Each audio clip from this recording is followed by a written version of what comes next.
Anne Roumanoff, c'est l'humoriste préféré des Français. C'est également la personnalité préférée des Français. Elle se produit ce mardi 15 novembre à Samé dans le cadre de son spectacle Aimons-nous les uns les autres dans une version quelque peu remaniée en raison de l'actualité.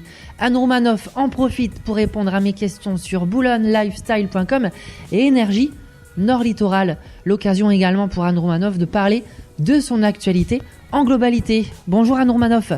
Vous présentez une nouvelle version de votre One Woman Show, Aimons-nous les uns les autres. Qu'est-ce qui vous a donné envie de le renouveler ?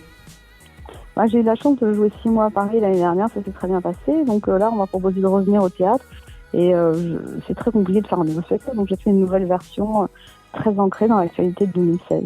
Effectivement, puisque dans ce spectacle, vous abordez tous les sujets, des plus légers aux plus graves.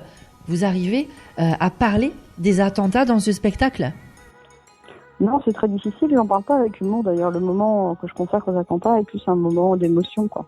Pour la 6e année consécutive, vous êtes l'humoriste préféré des Français. Que dis-je ? Vous êtes l'une des personnalités préférées des Français. Cela vous inspire quoi ? Ça me fait plaisir, ça récompense un travail, une présence. Après, le fait que le public vous aime ou vous aime pas, c'est quelque chose sur lequel on n'a pas prise. Moi, il y a des gens que j'aimerais qu'ils m'aiment, ils m'aiment pas, et d'autres que je m'en fous. Enfin, je veux dire, on décide pas, quoi. C'est un peu indépendant de sa volonté. Le public vous aime ou vous aime pas, on peut pas faire grand-chose pour ça, quoi, en fait. Et vous êtes sur scène, vous êtes à la radio sur Europe 1, vous êtes également avec Michel Drucker encore dans Vivement Dimanche, mais également vous avez un édito dans le JDD, le journal du dimanche.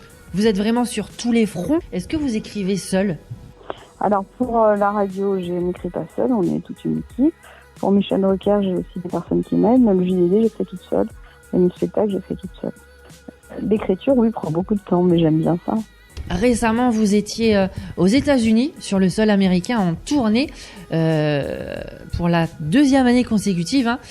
Comment sont les Américains ? Comment se sont comportés les Américains avec votre spectacle ? En fait, j'ai joué surtout pour des Français installés aux États-Unis, donc ils sont comme... il n'y avait pas vraiment de différence, en fait, avec un public en France. C'était des Français qui vivent à l'étranger. Il y a quelques Américains, parce que des fois, il y avait des Français mariés à des Américains, mais on va dire 90% des gens qui sont venus me voir, c'était des Français, quoi.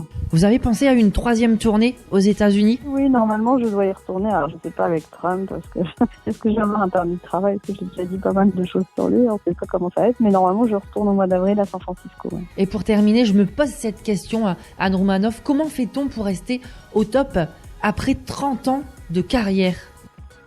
Je pense que c'est beaucoup de travail, c'est se faire aussi du souci, c'est-à-dire toujours chercher à se renouveler, avancer, enfin pas se reposer sur ses lauriers en fait. Se dire que rien n'est jamais acquis et en plus c'est vrai, rien n'est jamais acquis. Merci beaucoup Anne Roumanoff d'avoir été l'invitée aujourd'hui de boulonnelifestyle.com et je rappelle que cette interview sera rediffusée sur l'antenne d'Énergie Nord Littoral sur le 102.2. Merci, au revoir.